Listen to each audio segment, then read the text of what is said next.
They tried to put him in the ground before his time. His own daughter filed the papers. The state stamped a death certificate. Even his pension was set to close. On paper, Leonard Harris was dead, but Leonard wasn't gone.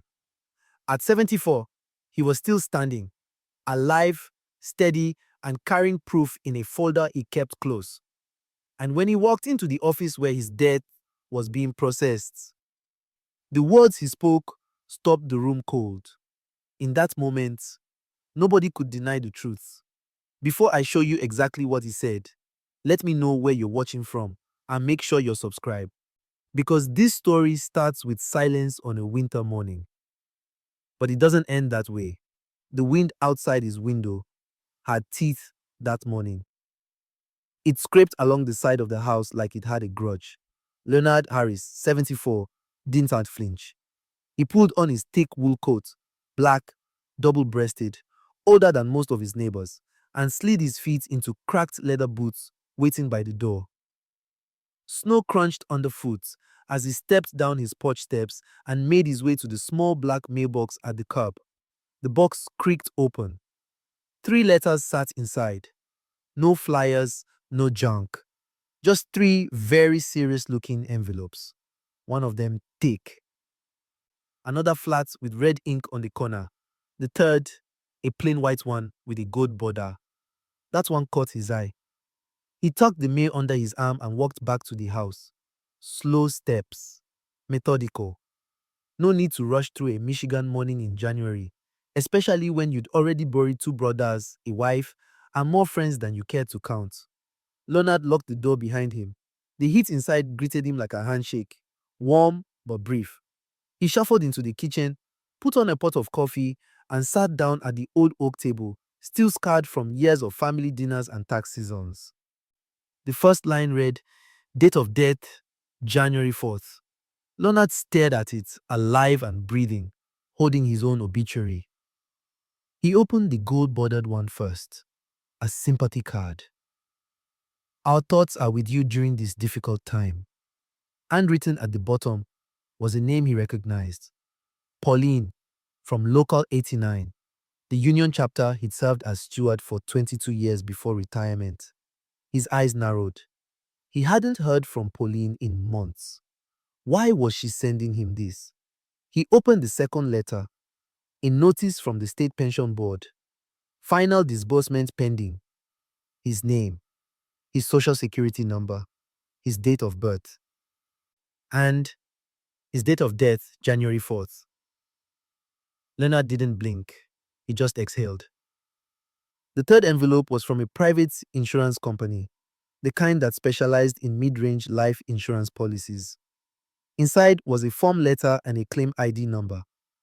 As per your recent filing, your request is under active review. Please expect processing to complete within 7-10 business days. Underneath, the listed claimant, Renee Harris, his only daughter. Leonard stood up slowly, not because he was weak, but because it gave him time to think. He walked to the back hallway, unlocked the bottom drawer of a small filing cabinet, and pulled out a folder. Manila. Thick, organized. He brought it to the table, sat back down, and began laying the contents out beside the letters. His valid driver's license, his birth certificate, a physician's clearance from his last checkup in December, healthy and fit for independent living, a DTE energy bill, postmarked January 7th, a Walgreens prescription refill receipt from 2 days ago, and a photocopy of the trust he'd established the year his wife died. If I was dead, these papers wouldn't still have ink drying. He looked back down at the pension letter. January 4th.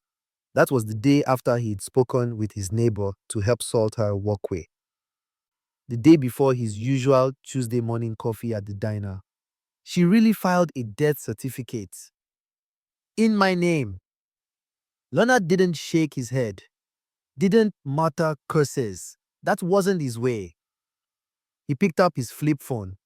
Still working just fine, thank you, and scrolled through to the number marked Credit Union. Alicia speaking. Alicia, it's Leonard Harris. Oh, Mr. Harris, good morning. I'll be coming by in a bit. Something's come up, and I need to look at my account in person. A pause. Then, of course, you need an appointment No, ma'am. I think it's better I show up quietly. He ended the call, stood up again, and opened the front closet, pulled out a wool scarf, looped it once, tucked it in tight, put his ID, papers, and the new letters in his coat pocket, then went to the small end table by the living room window.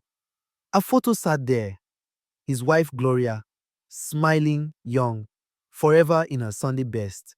He looked at her for a long time. They really tried it, Glo. Your girl tried to put me in the ground before the Lord had his say. He didn't wait for an answer, just zipped his coat, grabbed his cane, not for need, just for posture, and stepped back out into the cold. The snow had stopped, but the wind still snapped around the corners of the houses. Leonard didn't notice it. He walked steady, quiet, holding his own obituary in his pockets, alive, and about to prove it. The credit union sat 2 blocks from Leonard's old union hall, a building he'd helped maintain, fight for, and sometimes sleep in during winter strikes back in the day.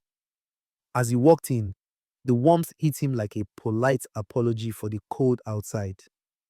Alicia stood at the front desk. Her smile faded as soon as she looked up. Mr. Harris, she said slowly, scanning his face. You doing okay? Leonard tapped his coat pocket. I got something strange in the mail. She led him to her desk without another word. The bank smelled like pine cleaner and toner. A Christmas wreath still hung above the water fountain, its red bowl drooping. Alicia typed his account number and froze. Her hand hovered over the mouse.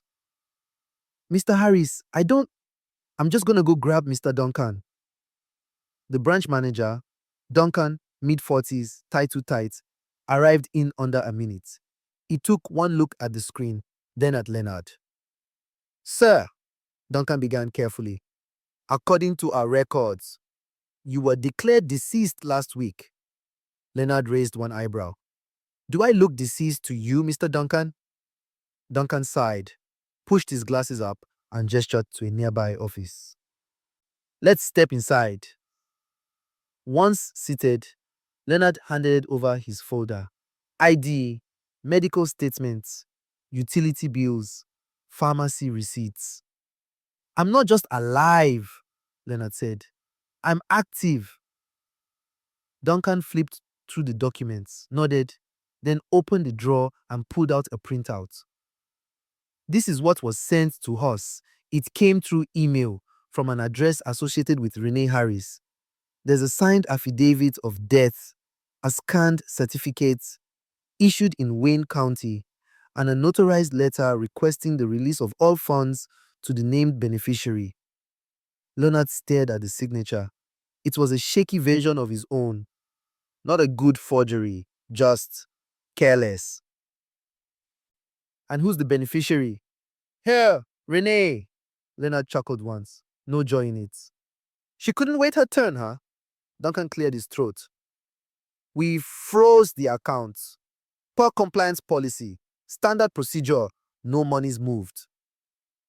Good. Leonard leaned back. Print all of this for me. Every document she sent. I want copies. Duncan hesitated. We'll need to notify the insurance carrier and the pension board, too. They have been linked on this request, but you'll have to handle them directly. Leonard nodded. If she thought the paperwork buried me, she forgot I keep every receipt. As he stood to leave, Alicia lingered by the door. Sir, I'm sorry. He smiled gently. Nothing you did, Alicia. Thank you for being straight with me. He tucked the documents into his folder, zipped his coat, and walked back into the bitter air. Back home, Leonard stood at the kitchen sink, running cold water over his hands just to feel something normal. His daughter had forged his death, not some scammer from across the country, not a stranger. Renee, his only child. It wasn't just a betrayal, it was a blueprint. Planned, filed, stamped, and it hadn't come from nowhere. He pulled a chair from the table and sat with his hands clasped. His eyes drifted to the fridge where a faded photo was still stuck with a magnet. Renee at her college graduation. She had her mother's sharp cheekbones and her father's eyes. But those eyes hadn't looked at him the same in years. She had changed after Gloria passed, moved faster, talked louder, started wearing heels to dinner and calling him daddy only when other people were listening. At first, it had been subtle. Maybe it's time to think about a townhome. You could sell this house while the market's good. You shouldn't be managing all this paperwork by yourself. She had offered to organize his estate documents once. Said she'd keep things tidy.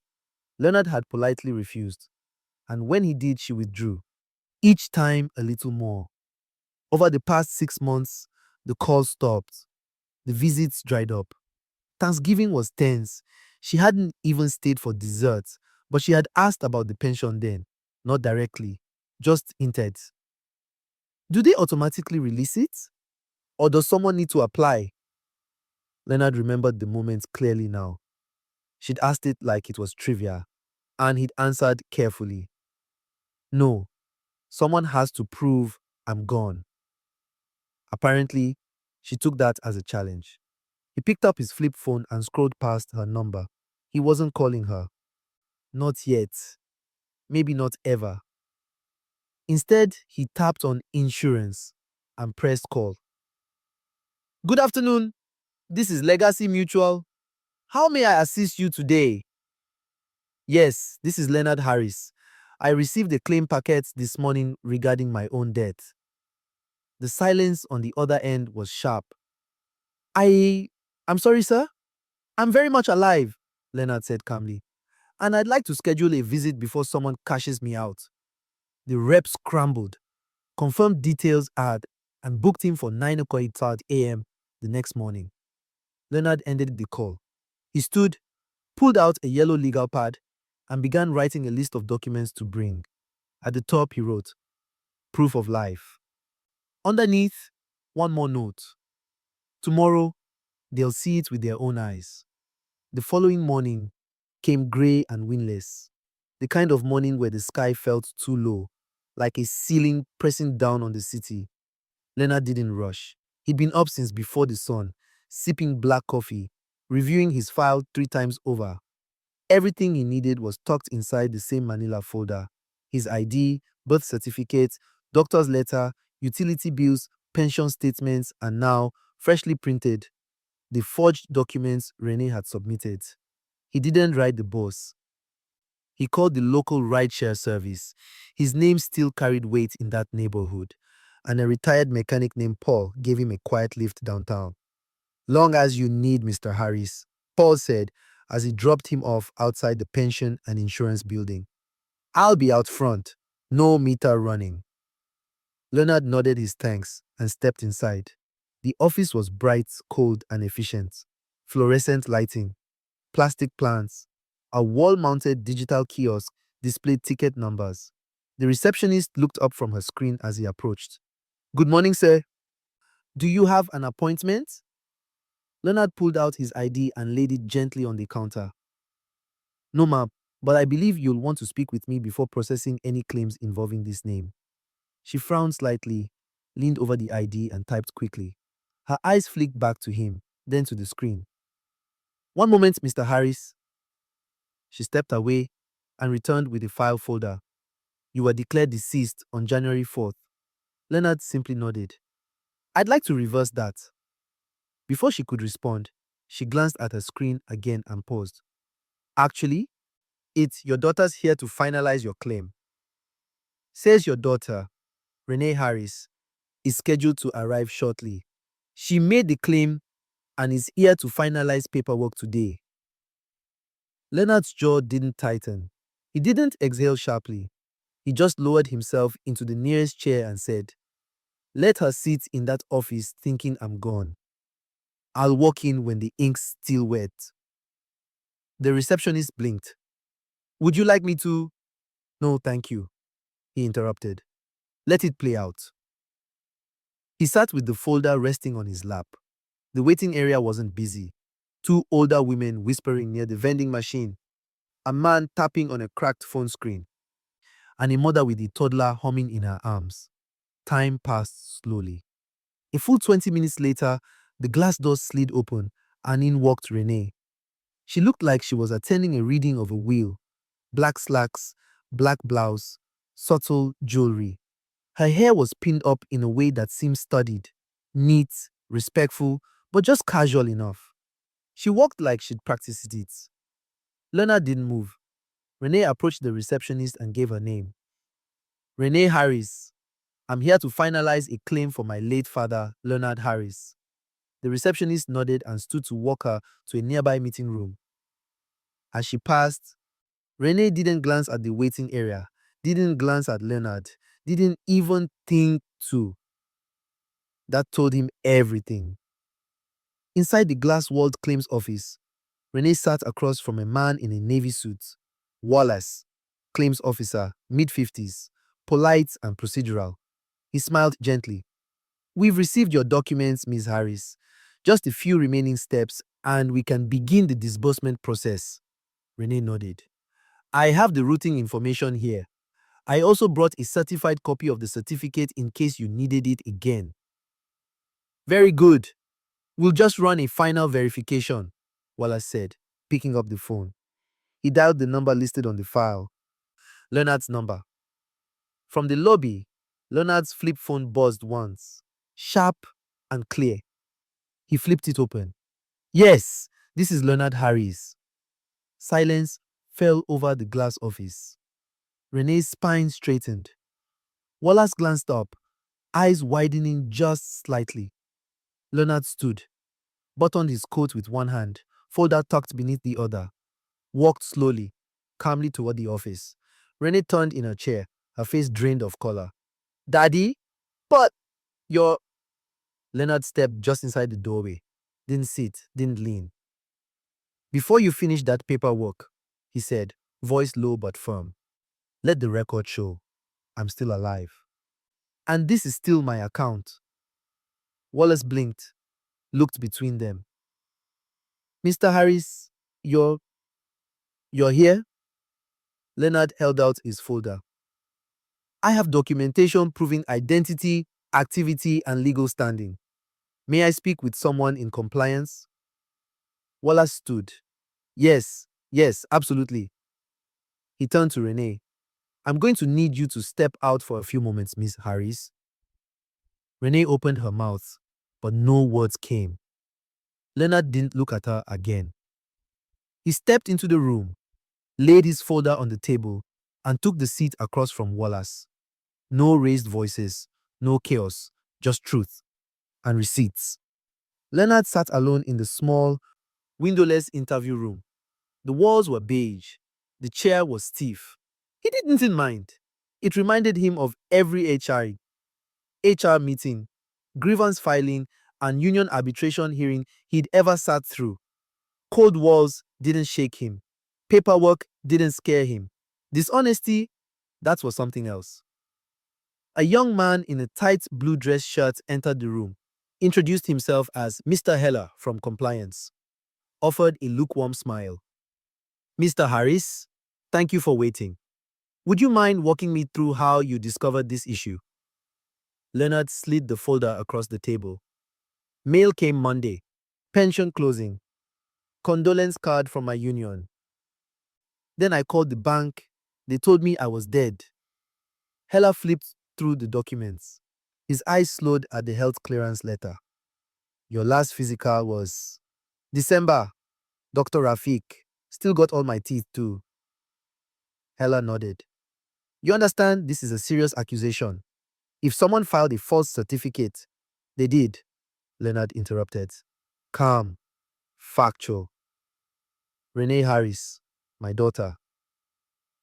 She's listed as your next of kin and beneficiary. Correct. Hella closed the folder gently. We'll need to escalate this for formal review. For now, everything is frozen. You'll be reinstated in the system. The claim will not proceed. Leonard nodded. I don't need revenge today. The system just put me back on the record. Outside, through the wall vent, Leonard could just faintly hear the hum of voices. One of them, his daughter's, sharp-edged now, no longer mourning, trying to explain something. Renee sat alone now in the front hallway. Her blouse didn't sit quite right anymore. Her hands clutched a Coach handbag that seemed suddenly too young for her. The receptionist sat still behind the counter. She didn't ask questions, just typed slowly. Finally, Renee stood. Can someone tell me what's going on? Wallace approached from down the hall, professional but cool. Your claim is suspended, Miss Harris. There appears to be a discrepancy. I want to speak to my father, she said. He's not requesting that, Wallace replied.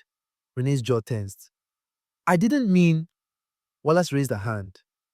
You'll receive a letter by mail. Any contact should go through formal channels now, for your protection and his. She opened her mouth again, but closed it just as quickly. She walked toward the exit doors, but they didn't open fast enough. Back in the room, Leonard gathered his things. Hella shook his hand. We'll contact you if we need further verification. For now, you're restored in our system. Your accounts are safe. Leonard gave a quiet nod. Thank you. On his way out, he didn't pass Renee, but the receptionist gave him a long look, a knowing one. Sir, she said gently, I just want to say, I'm sorry this happened, and I'm glad you're okay. Leonard gave her the faintest smile, still breathing. Outside, Paul's car waited, engine running. Leonard climbed in slowly. You good? Paul asked. Leonard stared straight ahead. I'm real good, Paul, real good. He clutched the folder in his lap, every page exactly where it should be. Alive. Accounts reinstated. Daughter exposed. But he wasn't angry. Not yet. Not exactly. Just tired. He looked out of the window as the car pulled off, already thinking about what would come next. The lawyer, the trust, the granddaughter. He hadn't spoken to Mia in months. Had she really believed he was gone? Had she cried for him? He didn't know, but he knew one thing for sure. Whatever came next, he wouldn't let it blindside him again. Not ever. Renee stood in the center of her kitchen, barefoot on polished hardwoods, staring at her phone like it might grow fangs. She had just returned from the pension office. No updates, no explanations, just stone-faced silence and a promise of mail. Her husband, Derek, leaned against the counter. You didn't do anything wrong, he said flatly. You acted on what you believed. Let them sort it out. She nodded slowly, but her hands trembled. He was supposed to be gone by now. That sentence hung in the air longer than it should have. Back in Leonard's house, the kettle hissed gently on the stove. He stood at the sink, rinsing a coffee mug with the same concentration as someone polishing a diamond. On the kitchen table sat the folder, now thicker. Compliance business cards, a stamped letter from the pension board confirming restoration of benefits, a hand-scribbled note from Wallace that simply read, Everything halted. Do not worry. Leonard didn't worry. He prepared. He picked up his phone and scrolled through recent calls. Insurance, bank, Paul's number. Renee's name sat just beneath them. He stared at it, pressed down to highlight it, then deleted the entry entirely. He didn't need to call her. She'd already said everything she needed to say. In forged documents, in a fabricated debt, in an attempted grab for something she didn't earn. From now on, every word between us goes through a lawyer, not through love. At precisely 4:12 p.m., the house phone rang. Leonard didn't recognize the number, but he answered anyway. Harris residence. Mr. Harris, this is Olivia Carson from Legacy Mutual. I'm a regional director with the Claims Review Office. Leonard straightened up. Yes, Miss Carson. I just wanted to confirm that you've been officially reinstated in our system. Your status is active, and the file marked under Claim ID number 8839 has been closed permanently. Leonard exhaled slowly. That's good to hear. There's one final step. We are required to obtain a signature from you verifying that the death certificate submitted in your name was false and that you did not authorize the claim. Would you be willing to sign that in person or via secure upload? In person, Leonard said. I don't mind stopping by. There was a pause. I appreciate your calm through this, sir. He smiled faintly. I've been through worse. Just never thought I'd get killed off by my own blood. We've also flagged the originating claimant's file. There's now a fraud indicator on Ms. Harris's account. She'll be contacted regarding the investigation, and we've escalated it internally. I'm not after punishment, Leonard said. Just peace. That's all I want. And we'll help you protect it. The next morning, Leonard returned to the insurance office. He didn't wear anything special, just his usual grey coat, scuffed black shoes, the same flat cap he'd worn every Sunday since 2009. He walked in without an appointment and was immediately recognized. Miss Carson came out personally to greet him. Mid-30s, polite but firm. She offered her hand, and Leonard shook it once. No more. We've prepared the statement. You can read it over and sign here. Leonard sat at the desk, unfolded the letter, and read every word. It confirmed he was alive, that the claim was made without his consent, that he had provided valid proof of identity and medical certification, that his signature had been forged on multiple internal forms. He didn't ask for edits, he just signed. Would you like a copy for your records? Carson asked. I brought my own folder. She smiled. Wouldn't expect anything less. She handed him 2 notarized copies and placed them into a plain envelope. If anything else comes up, I'll call you directly. Leonard stood. Thank you for being decent about it. She hesitated. Mr. Harris, I have to say something. Off the record. He waited. She looked down briefly. My father passed last year. Stroke. Quick. I'd give anything to have him walk through that door, like you just did. Leonard's face didn't shift, but his voice softened. Then don't waste the people you've got left. She nodded. He tipped his cap and walked out. The sun hit his face as he stepped back outside. It felt warmer than it had in days. He didn't look over his shoulder. Didn't wonder what Renee might be saying to friends, to lawyers, to her husband. Whatever she was spinning now, it no longer mattered. She could try to change the story, but the record was already corrected. And that was the part that mattered most. The record, the file, the truth. He walked slowly to Paul's car again. The old Ford idled gently at the curb. Leonard opened the passenger door and paused before getting in. Looked down at the envelope in his hand. His name, his status, his life, still his, still alive, still standing. Renee Harris sat on the edge of her bed, staring at the floor like it held the answers. Her hands gripped her phone, but she didn't dare make the call. Not to her father, not to the office, not even to Derek. She had received no check, no confirmation, no thank you for your submission. Only silence. She didn't know yet what had gone wrong, but she had a sinking suspicion. She tried to tell herself it was a mix-up. Maybe someone else submitted something wrong. Maybe it was a typo. But deep down she knew. Leonard must have walked in. He must have walked in, alive and calm, folder in hand, and made the entire plan crumble. In his own home, Leonard flipped on the radio, but didn't listen to the music. He was focused on organizing papers, not just stuffing them into the folder, sorting them. Tabbed dividers, color-coded labels, one for bank, one for pension, one for insurance, one for Renee. It wasn't petty. It was protection. The phone rang again, just after 2 p.m. Caller ID. Unknown private number. Leonard picked up. Mr. Harris, this is Elaine Montgomery. I'm from the Fraud and Risk Management Department with the Michigan Retirement Authority. Are you available to speak now? Yes, ma'am. We're calling to inform you that a formal investigation has been opened against the person who filed a falsified death certificate in your name. You are listed as the living subject and victim of attempted benefits fraud. Leonard nodded, though she couldn't see it. Understood. Do you wish to press criminal charges? No, Leonard said after a pause. But I want her removed from anything involving my finances, estate, or power of attorney. Immediately. That request has been logged, Elaine continued. The Wayne County Registrar has been notified.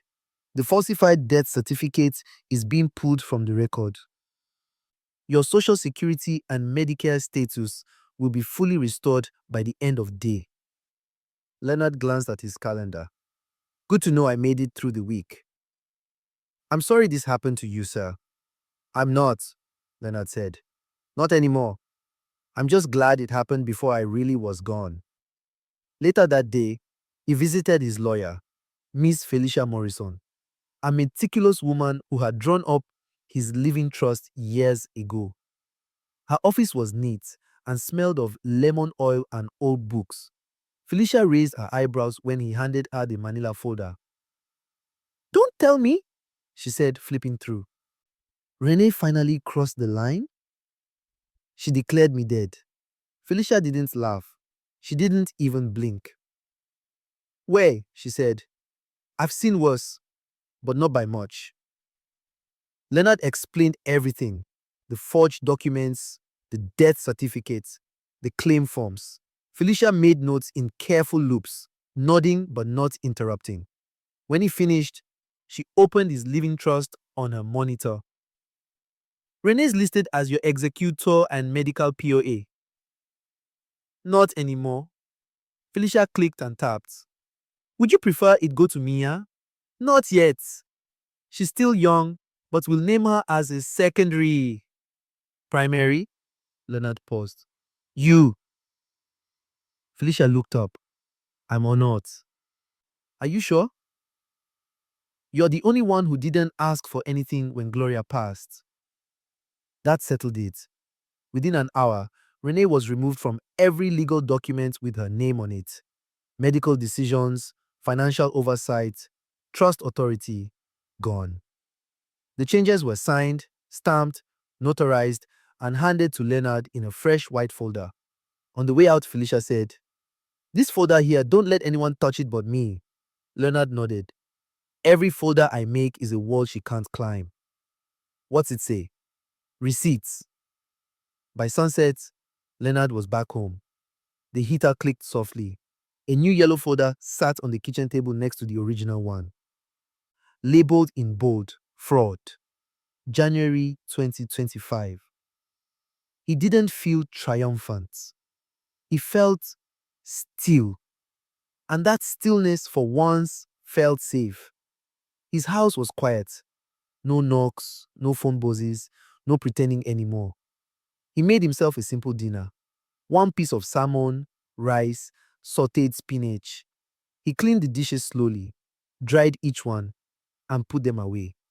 Then he sat at the kitchen table, opened the folder, and reread every page. Not to relive it, but to remind himself it was real. It had happened. His daughter had buried him on paper, but he was still here. Still filing, still signing, still his own man. He closed the folder, turned off the kitchen light, and headed to bed without a word. Because sometimes dignity speaks loudest in silence. Section 7. The Granddaughter's Call. Exact count. 6,000 characters. It was quiet in Leonard's house the next morning. The kind of quiet that came not from loneliness, but from control. No knocks, no drama, no one hovering around pretending to check in while pocketing his mail or picking at the bills on the table. Just him. A cup of hot tea. The Detroit Free Press shaders spread out in front of him. The folder sat beside him like a sentry. He had taken a pen and scratched a note on the inside cover. If you touch this, you already lost. The phone rang mid-morning. Not the house phone. His cell. He nearly ignored it, but the name flashing on the screen stopped him. MIA. He let it ring twice more before answering. Grandpa? Her voice cracked a little. Just one word, but it hit like a hammer. I'm here, he said. There was silence on the other end. A breath, then another. I thought you were gone. Leonard closed his eyes for a moment. You weren't the only one. Mom told us. She said it was peaceful, that you passed in your sleep. Leonard inhaled slowly, steady. Mia, baby, if I had passed, do you really think I'd have done it quietly? You think I'd go out without a goodbye to my only grandbaby? Her breath itched. I didn't want to believe it, but she sounded so sure. She even cried. Leonard leaned back in his chair, looked out the window. She filed a death certificate, Mia, a legal one, with my name on it. Signed, sealed, delivered. She did that for money, not grief. Mia was quiet. I didn't know. I believe you. I should have called. I should have checked. No, you shouldn't have had to. Leonard stood and walked slowly toward the living room, phone still at his ear. I need to ask you something, and I want the truth.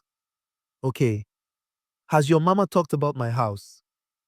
About what's in my will? About money, property? A beat passed, then two. Yeah, Mia said softly. She told Derek last year that you didn't have much longer and that the house would help keep them afloat. Leonard chuckled without humor. That house been keeping people afloat since 1964. Just didn't think it'd be my own blood trying to cash it in while I still had a key. She said you were sleeping, Mia added. She said you were forgetting things. Leonard nodded. Only thing I forgot was how dangerous pride and pressure can make people. I'm sorry, Grandpa. Don't be. You called. That's what matters. Mia hesitated. What happens now? Leonard stared out the window, watching a squirrel run the length of the fence like it had somewhere urgent to be. Now, I make sure this doesn't happen again. To me. To anyone. I already filed the paperwork. Your mama can't touch my finances, my home, or even my obituary without going through court now. Mia's voice dropped. She's gonna be furious. Her anger couldn't kill me. My breath did the talking. There was silence again. Can I come see you? Mia asked. He thought about it. I'd like that, he said. But not today. Let's give things a minute to breathe. Okay? Leonard smiled slightly. And Mia? Yeah? Don't believe everything family tells you, just 'cause they share your name. I won't, she whispered. Not anymore. They hung up. No big goodbye. No promises. Just a click. Leonard walked back to the kitchen, opened the receipts folder, and added a note. Mia called. She didn't know. He stared at the note for a long moment before adding something underneath it. But now she does. Leonard woke up the next day without an alarm. He never used one. If the sun was up, he figured he might as well be too. The house was still. The air out had that familiar dry warmth. The kind that only comes when the furnace kicks on at just the right time. He made his tea the same way he always had. 2 bags, steeped in silence. As he stirred in a small spoonful of honey, his eyes drifted to the kitchen table where 2 folders now sat side by side. One said, Estate. The other said, Receipts. He sipped his tea, then walked to the front hall closet, From the shelf, he pulled down a brand new folder, unused, crisp, not yet labeled. He sat down at the table and opened it like a fresh chapter. At the top of the first page, he wrote in black marker, "Fraud, January 2025. Then he got to work. He placed the following inside: a copy of the forged death certificates, the notarized claim request Renee had submitted to the insurance office, the freeze notice from the credit union, his doctor's verification letter, the stamped compliance report from the pension office, the updated living trusts documents from Felicia Morrison's office, a printed transcript of the phone call with the fraud division. Each document had its place. Each one was part of a trail. Not revenge, just evidence, just truth.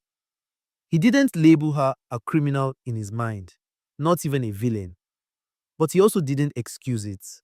When someone tries to bury you before your time, there's only one thing to do: start documenting. Not to hurt them, just to make sure they never try it again. Leonard pulled out a blank sheet and started writing a timeline. Dates, times, details.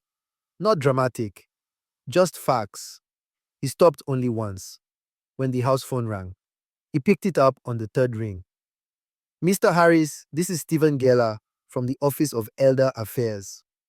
Leonard let out a soft sigh. "Another department?" "Yes, sir. Your case came across my desk this morning. We conduct follow-ups on incidents involving financial abuse by family members, especially when it involves forged legal documents." Leonard nodded as he listened. "We are not law enforcement," Geller continued. "We're a state body. Our job is to offer protection, resources, and, if desired, recommend civil steps for restitution or injunction." "I don't want restitution," Leonard said. "I want her off my back." "We can file a limited contact order. It's not a restraining order per se, but it bars her from making any financial decisions or filings using your name or address. She'll need court clearance for anything else going forward." "Do it," Leonard said without pause. "And send me the paperwork." "Will do, sir." "Thank you." He hung up, no emotion on his face, just another form of armor being fastened. That afternoon, the voicemail lights blinked red on his landline. He played it, though he already knew who it was. Renee's voice came through, cracking slightly. "Daddy, I know you're angry. I know I messed up, but I didn't think it'd go this far. Things have been really hard. Derek lost a client. I thought you'd want us taken care of. I wasn't trying to hurt you." Click. No apology. Just an excuse disguised as explanation. Leonard erased the message. He didn't bother saving it. In the evening, he sat on his porch with a sweater over his shirt, holding a notebook on his lap. The sky was softening into winter dusk. That deep blue color that feels like both ending and beginning. Across the street, the Harrison's porch lights came on. The McClure kid rode past on his bike. Even though the temperature was dropping, life moved on, just like it always had. Leonard wrote one sentence in his notebook. "Sometimes the people you raise become the ones who try to bury you." He didn't write anything else. He closed the notebook and set it beside him. Then he opened the folder again and thumbed through the papers one more time. Not obsessively, not bitterly, but with the same care a craftsman gives to his tools. Proof, protection, power, quiet, paper-bound power. The snow started falling again just after sunrise. Not heavy, just soft flakes drifting in slow circles, as if the sky was trying to be gentle for once. Leonard stood at the front door, holding a mug of hot tea in one hand and watching the light cover settle on the porch railing. He wasn't rushing to shovel it, wasn't rushing to do anything really. For the first time in weeks, the pressure in his chest, the kind he hadn't spoken of to anyone, had gone still. He was alive, not just in body, but on paper, in systems, in courts, in banks, in offices. There was no one left trying to erase him, at least not legally. He sat down on the old wooden bench on the porch, still warm from the vents that ran beneath the house. He set the tea down beside him, opened the notebook again, and reviewed the last few scribbled lines. He'd written down the name of every department that had called, every official he'd spoken to, every date where things could have gone the other way if he hadn't acted. It wasn't paranoia, it was protocol. Leonard didn't believe in leaving his story in someone else's hands. Inside, the folders sat where they always did, stacked neatly on the kitchen table under a glass paperweight that read, "Retired but ready." A gift from a former union brother. He'd made one final update the night before. A short letter, handwritten, addressed to Mia if I'm gone. It said very little, just told her where the documents were, who to call, what not to sign, and one final sentence: "Do not let your mother speak for me." He hadn't written it in anger, just in certainty. By 10 o'clock a.m., Leonard decided to head into town. He needed stamps and a few groceries. Nothing urgent, but enough to get out of the house. He put on his heavy coat, wrapped the scarf twice, and grabbed his gloves from the hook by the door. As he stepped outside, he saw his neighbor from 2 doors down, Willie, late 60s, carrying a bag of salt. Willie grinned. "Well, I'll be damned. I thought you were dead." Leonard chuckled and shook his head. "Only on paper, brother, only on paper." They shared a laugh, then nodded and kept walking in opposite directions. No fuss, no drama, just neighborhood truth. At the corner store, the clerk, young, tattooed, always polite, looked up as Leonard approached the counter. "Mr. H, somebody came in here last week saying you'd pass. Had folks talking." Leonard placed his items on the counter. "I heard. Turns out I'm harder to kill than a rumor." The clerk laughed, bagged the items, and handed him his change. "Glad you're still kicking." Leonard tipped his cap. "Still walking, still thinking, still signing my own checks." He left the store and paused at the corner, watching cars drift slowly past on the salted streets. He didn't feel angry. He didn't feel victorious. He just felt steady, which, at his age, was better than happy. That afternoon, Leonard went through his utility drawer and cleaned out every envelope he no longer needed. He shredded the fake certificate last, fed it slowly into the teeth of the small machine beside the table. Gone. For real this time. No paper trail left behind that wasn't his. He sat down and flipped the TV on. Some black and white western was playing. Horses galloping, men speaking in clipped lines. He watched without listening. There was nothing left to do. No more appointments, no more phone calls, no more signatures, just the business of living. Around 6 p.m., the doorbell rang. He opened it to find a brown envelope on the mat. No one there. Inside, the official closure letter from the Michigan Retirement Authority. It confirmed the fraudulent claim was logged, blocked, and would never be processed again. At the bottom, it read, "Final status active." Leonard smiled at that. Active. He folded the letter and placed it in the fraud January 2025 folder, filed it alphabetically in the drawer, then closed the cabinet and turned out the light. What would you do if your own child declared you dead for money? Could you ever trust them again after something like that? Let me know in the comments below. I read every one of them. If this story hits a nerve, go ahead and give it a like. It helps more people find it. Make sure you're subscribed and tap that bell so you never miss a story like this. And if you know someone who's been underestimated or pushed aside because of their age, share this video with them. Watch one of our other stories on the screen right now. And I'll see you tomorrow, same time with a brand new one.